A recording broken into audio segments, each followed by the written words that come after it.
ہمارے ہاں بعض لوگ ایسے ہیں جو مستحبات پر بڑا زور دیتے ہیں، فرض ادا ہی نہیں کرتے، یعنی بڑے شوق سے کہتے ہیں جناب سالانہ محفل کراتا ہوں بہت بڑی، تو آپ نماز پڑھتے ہیں؟ کہتے نہیں۔ تو میں نے کہا پھر آپ کیا سمجھتے ہیں محفل کو، کیا آپ نے نام دیا ہوا ہے؟ نفل پر آپ کا اتنا زور ہے، سالانہ ابا جی کا ختم پورے زور سے، پورے شوق سے، بہت سارے لوگ جمع کر کے دلانا ہے، دادا جی کا ختم پورے زور سے، تو کیا آپ جو آپ کے ملازمین ہیں ان کا حق بھی صحیح ادا کرتے ہیں؟ زکوٰۃ بھی آپ نے ٹھیک ہی دی ہے؟ کیا آپ کے ذمے جو حقوق العباد تھے وہ بھی آپ نے صحیح ادا کیے ہیں؟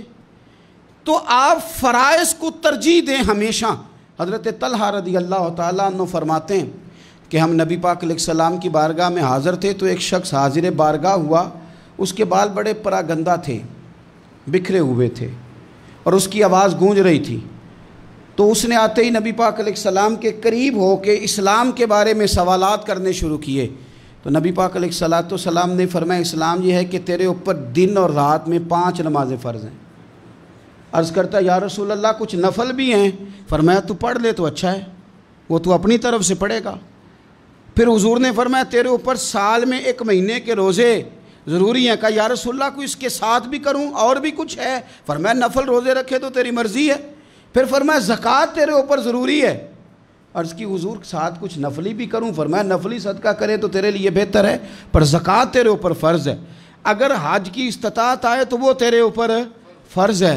وہ کہنے لگا یا رسول اللہ صلی اللہ تعالیٰ علیہ وسلم میں اس میں کمی بھی نہیں کروں گا، اضافہ بھی نہیں کروں گا۔ تو حضور نے فرمایا لوگوں اگر یہ سچ کہتا ہے تو پھر یہ کامیاب ہو جائے گا۔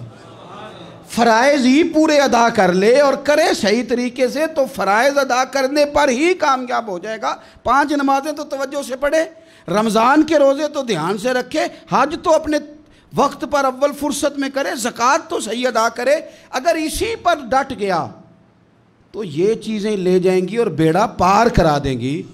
لیکن یہ کہ فرائض ادا ہی نہ کرے، اس کی ترجیح ہی فرض نہ ہو، اس نے کچھ 4 5 6 چیزیں نفل اکٹھی کر لی ہیں، اس پر یہ توجہ پوری دیتا ہے لیکن فرائض پر یہ غور ہی نہیں کرتا۔ آپ سے اس کا سوال قیامت کے دن نہیں ہوگا کہ آپ نے مزار پہ چادریں کتنی چڑھائی تھی، ختم کتنے دلائے تھے۔ سوال تو یہ ہوگا کہ آپ کے پڑوس میں جو بندہ رہتا تھا وہ بھوکا تھا، آپ نے اس کی مدد کی کہ نہیں کی؟ میرے نبی پاک صلی اللہ علیہ وسلم نے فرمایا وہ بندہ تو مجھ پر ایمان ہی نہیں لایا جس نے خود پیٹ بھر کے کھایا اور پڑوسی اس کا بھوکا سویا ہے۔ تو اس لیے ترجیحی بنیادوں پر فرائض ادا کریں، ترجیحی بنیادوں